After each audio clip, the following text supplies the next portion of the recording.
Well, thank you everyone for coming. Andrew Salawan and Raul Puente and I would like to share with you what we know, some of what we know with Hesperoyucca newberryi. We call it the overlooked stepsister of Chaparral-yucca, Hesperoyucca whipplei. Well, first off, how did we get here? In 1861, Torrey publishes Yucca whipplei, and in 71, Engelmann applies the name Hesperoyucca to a section Hesperoyucca within what he called the yucca, which includes yuccas, your sarcocarpa, which is your fleshy fruited yuccas, cleistocarpa, that's your Joshua trees, and your dry fruited ones, chenocarpa. And then we have this other section, Hesperoyucca. Well, in 1892, Baker suggests a transfer of Yucca whipplei to Hesperoyucca, and in 93, Jalise makes the transfer. And then Marcus Jones, well, he thinks there's two varieties of Yucca whipplei based on the habit. One that produces rosette and dies, and the other, Cespitosa, living up to its name, many rosettes, and that's the common desert form in Southern California. And then Hayes in 1941, he said, no, there's 5 subspecies of whipplei, and it's based on habit, reproducing numerous offsets. And you have Percussa that produces rhizomes, and then Cespitosa, which produces rosettes on the surface of the ground, and then Intermedia, which produces rosettes in the axillary buds. And then there's 2 forming the solitary rosettes, and they're dying, and those were separated out based on the length of the flower stalk. Well, in 1942, Susan McKelvey, she said, no, I think there's just 3 species in yucca, and she still recognized that section Hesperoyucca. Whipplei, Southern California, and maybe Baja. Yucca newberryi, that she thought was only found on the Arizona side of the Colorado River in the Grand Canyon area. And Yucca peninsularis, found in Baja. So how many taxa or species are there? Well, some people thought there was just 1, whipplei. And as you can see in the map on the right, there's like 6 subspecies there. So there's a lot of disagreement to the point where McKelvey said, considering its importance, it's been handled with gloves by Californian botanists. And she wasn't referring to the spininess of the plant, but rather the spiny nomenclature of the plant.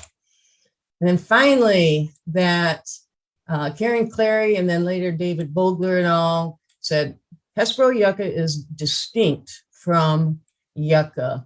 And as a matter of fact, it's more closely related to Hesperaloe. And then the work by Jenny Archibald and others said, and also it's related to this herbaceous perennial Schoenoclerion. So good, we've got data that says they're different.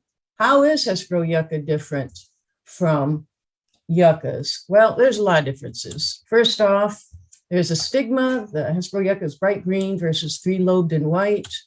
And the filaments, they're longer than the pistil, and they're quite thick, and they're attached to the base of the tepals. And there's the filaments themselves are glabrous versus pubescent in yucca. And you can see a little tuft of hairs at the top of the filaments in the Hesperoyucca. And also too, the anthers are thick, they're heart-shaped versus small and arrow-shaped. And this I find interesting is that the pollen occurs in a gel mass versus single grains. And I love these illustrations. The one on the right is Yucca baccata, done by Susan McKelvey. She was not only a well-known botanist, but an incredible botanical illustrator. And the one on the left are by very talented artists of Hesperoyucca whipplei, but you can see the differences with the style and the stigma, and as well as so many other differences here. So other differences with the fruit. The fruit in Hesperoyucca is a loculicidal capsule versus septicidal or indehiscent. And the inflorescent bracts are deflexed and detached versus erect and persistent. And how many species? Okay, so now we know yuccas and Hesperoyuccas are not closely related, they're different. Well, Karen Clary recognized 3 species, very similar to what Susan McKelvey did.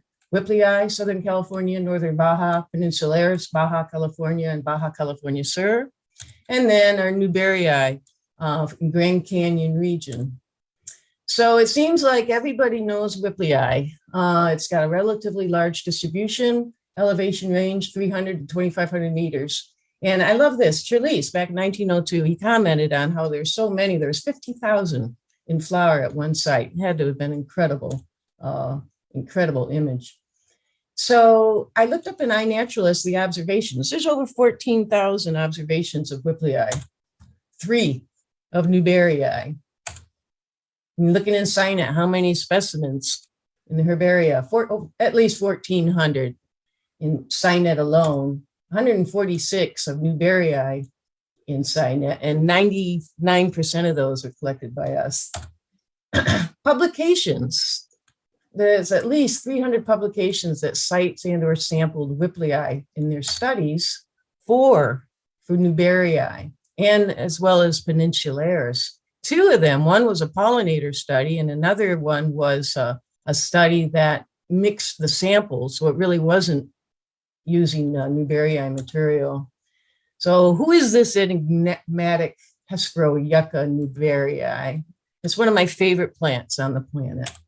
It was named by Susan McKelvey, who described it and named it for John Newberry, and she named it in 1934. And in 1858, John Newberry, who was a well-known geologist, paleontologist, and explorer, he was the first person to collect the species at Diamond Creek in the western Grand Canyon.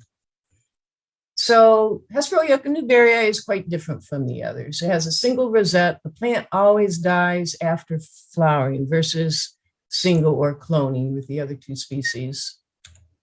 The fruit is warty, that's rough, versus smooth to slightly warty in whipplei. We need more fruits to figure out these big characters are not. So that's something we're doing. And this too, Susan McKelvey thought there might be something with what she called the placental wings in the fruit.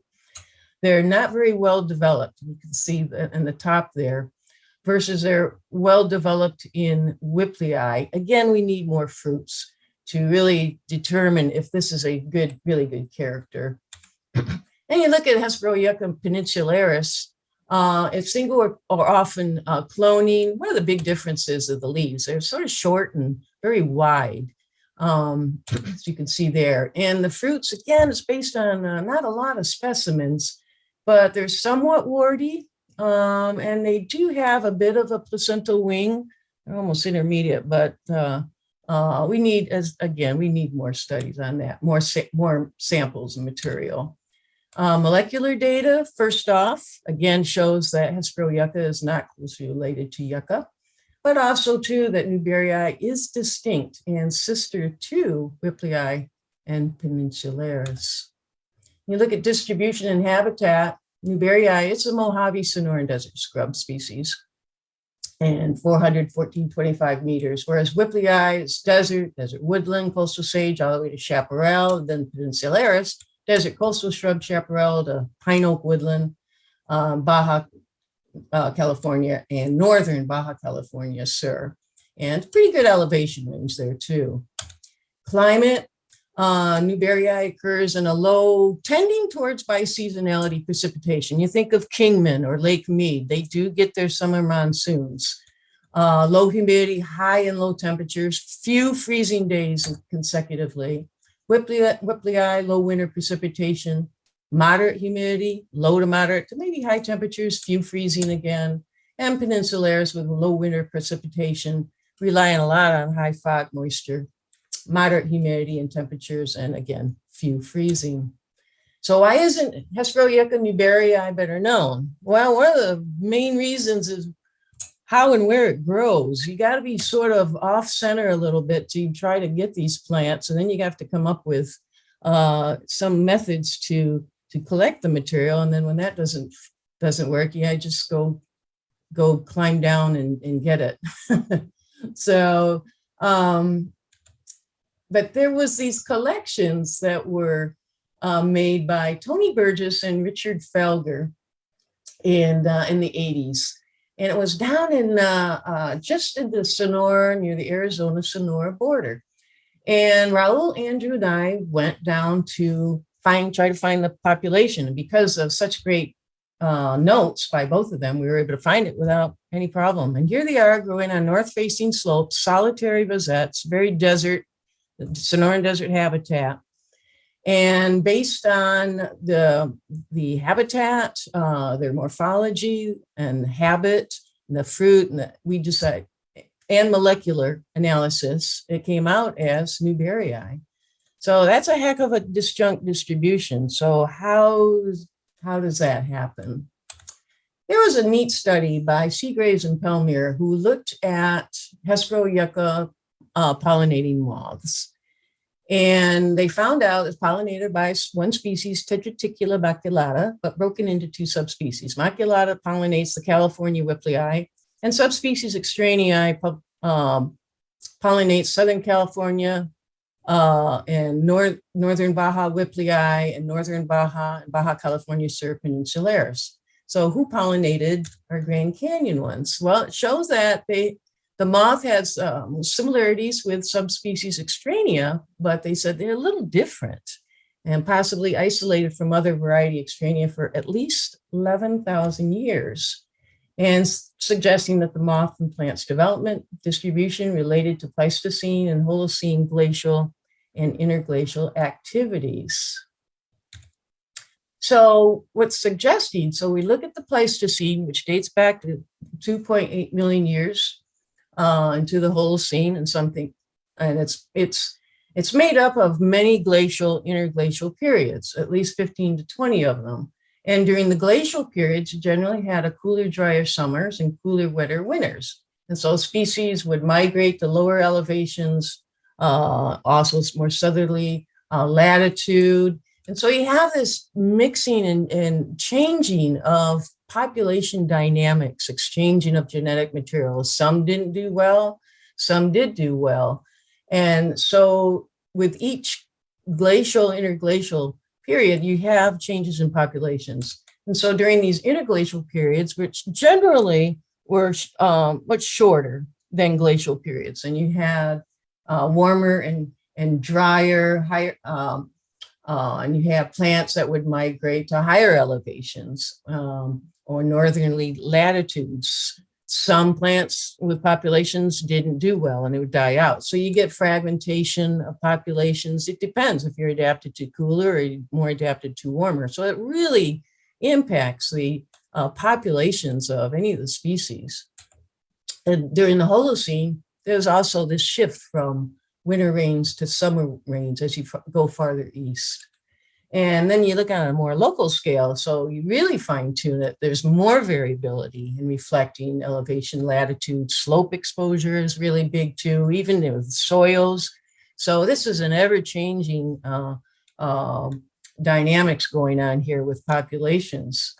So we don't know a lot what's going on in the deep Pleistocene because there's just so few, if any, fossils. So it's hard to say exactly what the climate was, but we know a lot of what was going on in the late glacial period into the Holocene to the present because of this cute little critter. This is the white-throated wood rat, commonly known as the pack rat. And you've seen their nests. They're often with cacti and under trees and shrubs. They got their beautiful little home and it's very protected.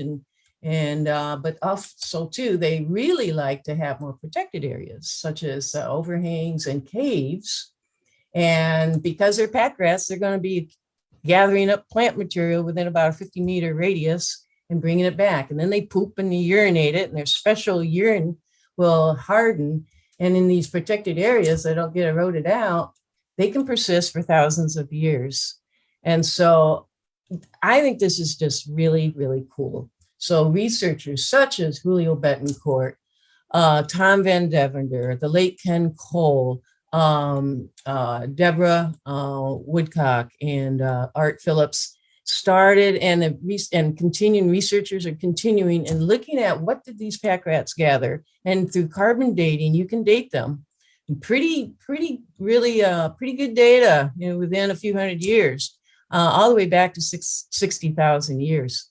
So it gives us an idea of what plants were growing at a particular site at a particular time. This is a cool site that you can look up, and it gives you a lot of information.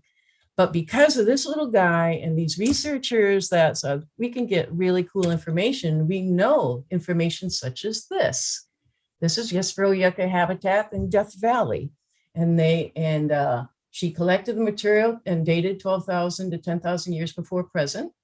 We know that based on the material that was collected and dated, that it was a juniper-dominated woodland, it was less arid and more equable, more precipitation, cooler summers, milder winters, few consecutive freezing days. And then here in Grand Canyon, and we're talking the inner gorge, not on top of the canyon. There was 2 caves that pack rat middens were studied from. And again, you have the inner canyon, that's down in the depths, okay, low elevation where it's really hot today. You have the open juniper woodland. And again, it tells us this kind of information can give us an idea of what the climate is. And you have woodland species that occurred way down below that are now in the rims, restricted to the rims. Or sometimes often you find plants that were common down in the hot part, well, the lower part, which wasn't hot at that point. And they're often protected today in protected habitats like north-facing slopes. Most of the species that were present then are present now, and this includes a lot of the Mojave Desert shrubs and succulents, which I find quite interesting. They also found Hesperoyucca leaf material in these middens. So the brown squares show where they found the material, and they think the plants disappeared at least the last 10 to 12,000 years ago. And you can see the lower one, that's Tinaja saltus, and then you find them along the lower Colorado River Valley, all the way up to the canyon, and then Death Valley. And know that at the end of the Pleistocene, to the present, there was a very rapid warming and drying trend. So I think that those along the lower Colorado River and down Tinaja saltus was Hesperoyucca newberryi. Along the lower Colorado River, that was a warm area, even during glacial periods, during the Pleistocene. And so you do find desert plants, mainly affinities with Mojave Desert species along there. But then it just was getting too hot. And I think the Hesperoyuccas was too hot for them, and they died and retreated, quote unquote. So you find populations up in Grand Canyon. These are the ones that have survived. So we'd call this, like, for the species, a Pleistocene refugia. And this has been suggested for other species as well. So we have Rydberg's thistle, which this is found on the North Rim in just a couple of spots. Rydberg thistle is southern Utah, restricted to seeps and hanging gardens. But this morphologically doesn't look like it, so it might be diverging. But then you have Flavaria, which has diverged. It's a unique genus that's found only in Grand Canyon. And then there, you remember our little moth, Tegeticula maculata expansa. It shows affinities with the southern populations in Baja, but it's sort of diverging. The populations are diverging, not so much the species as a whole. And it's thought that probably the plants along the Colorado River provided a corridor for the plants, and of course, then for the moths too. And then the plants died out, and so did the moths. And during that isolation period, they're diverging. And you see this with other animal species too, which animal studies can provide a lot of cool information and looking at plant studies. So maybe the species has not diverged yet, but populations are diverging within Grand Canyon's isolation, including the Grand Canyon black tarantula and the Yavapai lowland leopard frog. Really cool studies on those. So I mentioned exposure is an important factor influencing plant occurrences in the canyon. This is one spot on the river. I turned to my left, and there was a north-facing slope. Turned to my right, and there's a south-facing slope. So is there a difference in abundance of newberryi depending on slope exposure? And so after going down the Colorado River with a Hualapai cultural group, and we decide, okay, you people look on the left and count the number of rosettes you see, and people on the right, you count those. And as you can see, this was an exhausting endeavor. Not really, but it was cool. We actually found, and you can spot the rosettes pretty easily, 2 to 3 times greater on north, northeast, northwest facing slopes of plants. And you look at how we've documented them with herbarium specimens. The yellow is south of Colorado River, and the blue is north of the Colorado River. And with one exception, they're all north, northeast, northwest facing, and most of them are along that slope exposure. And there's no collection bias per se, because we had permits to collect both in Grand Canyon and on the Whipplei Reservation. Well, that can help explain the Grand Canyon plants, but what the heck is going on with the Sonoran population? Well, if you notice, it's close to the Tinaja saltus where it used to occur, but it's not there. Tinaja saltus, based on some really cool studies, it was inhabited by people going back to 10,000, 12,000 years ago. And and also bighorn sheep. So does this have something to do with the distribution now? So we know that agaves have been used for food for at least 10,000 years. And it turns out Hesperoyucca whipplei, a lot of documentation on the use of the plants for food prepared in a similar manner as agaves, the emerging stalk.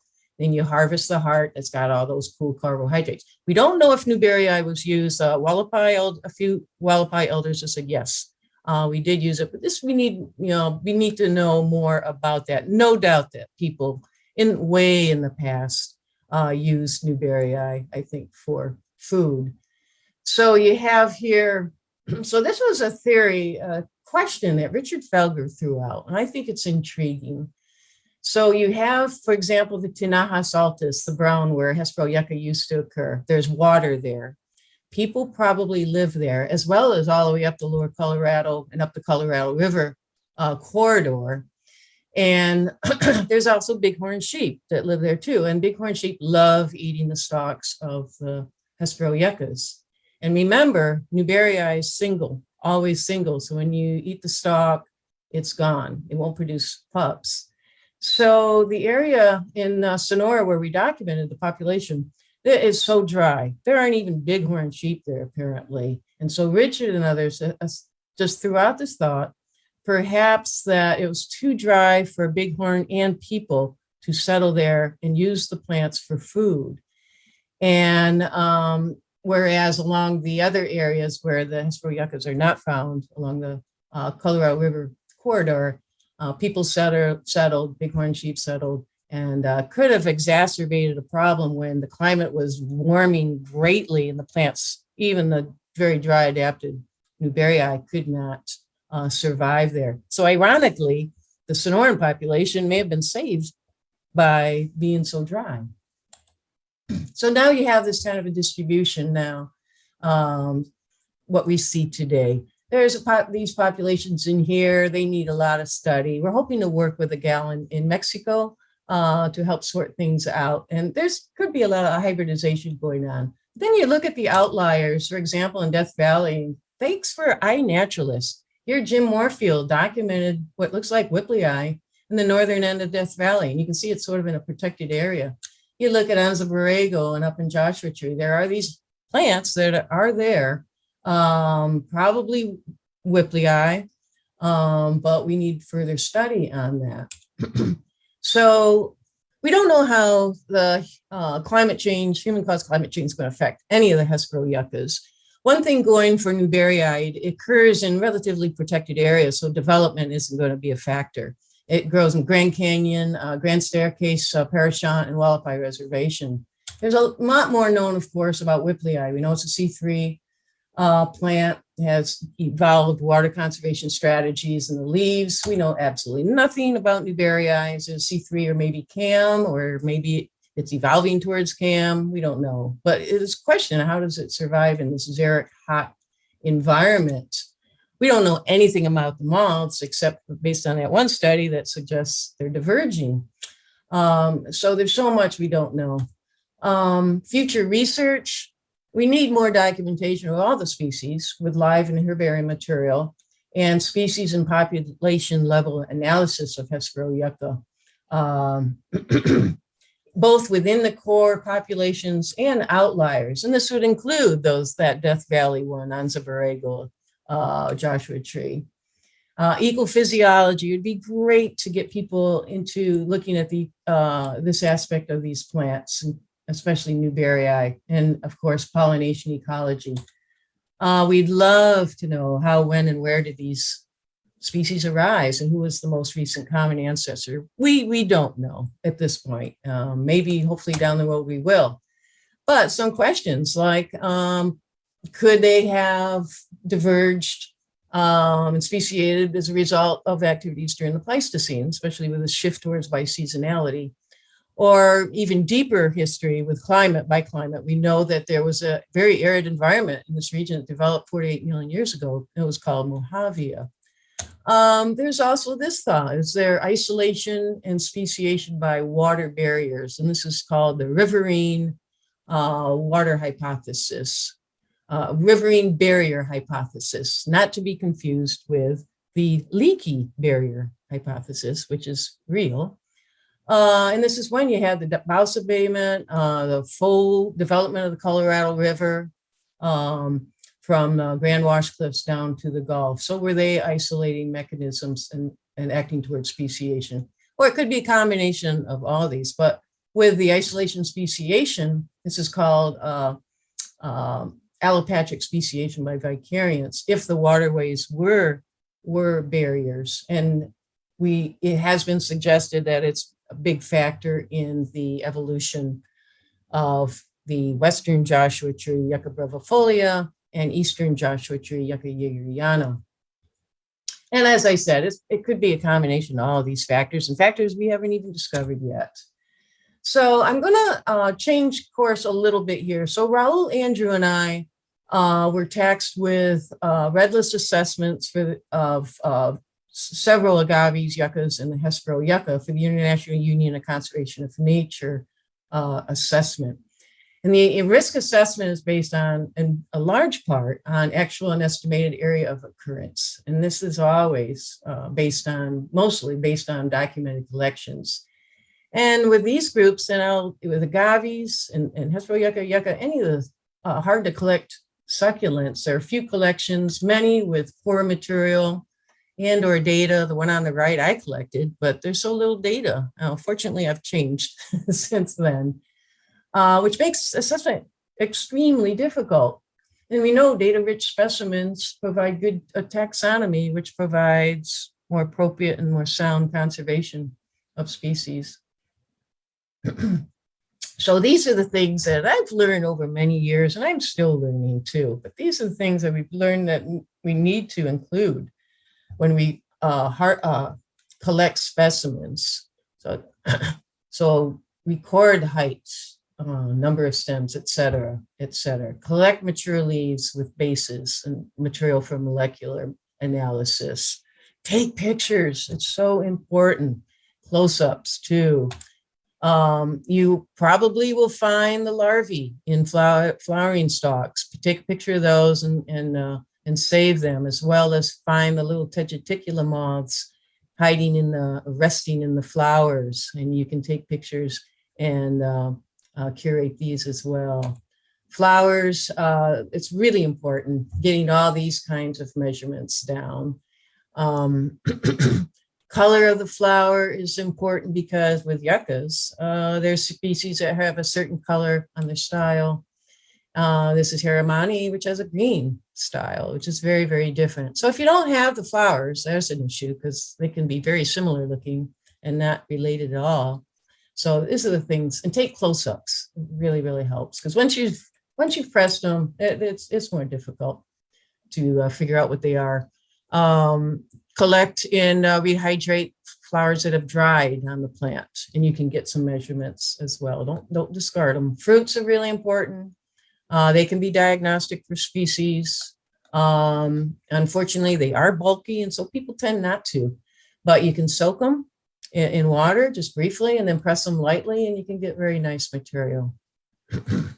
So conclusions. So good taxonomy is based on good specimens, and it's important for interpreting past, future biogeographic and climatic events and how species responded and respond to these events. We also know that, of course, all of this has conservation implications. We don't have any idea how this species, newberryi, is doing. We don't have long-term data. But this goes to say for any species or taxonomic group. And as you can see too, it provides just so many opportunities for study. I want to thank the DBG, of course, for allowing us to do all this fun and we think really cool work.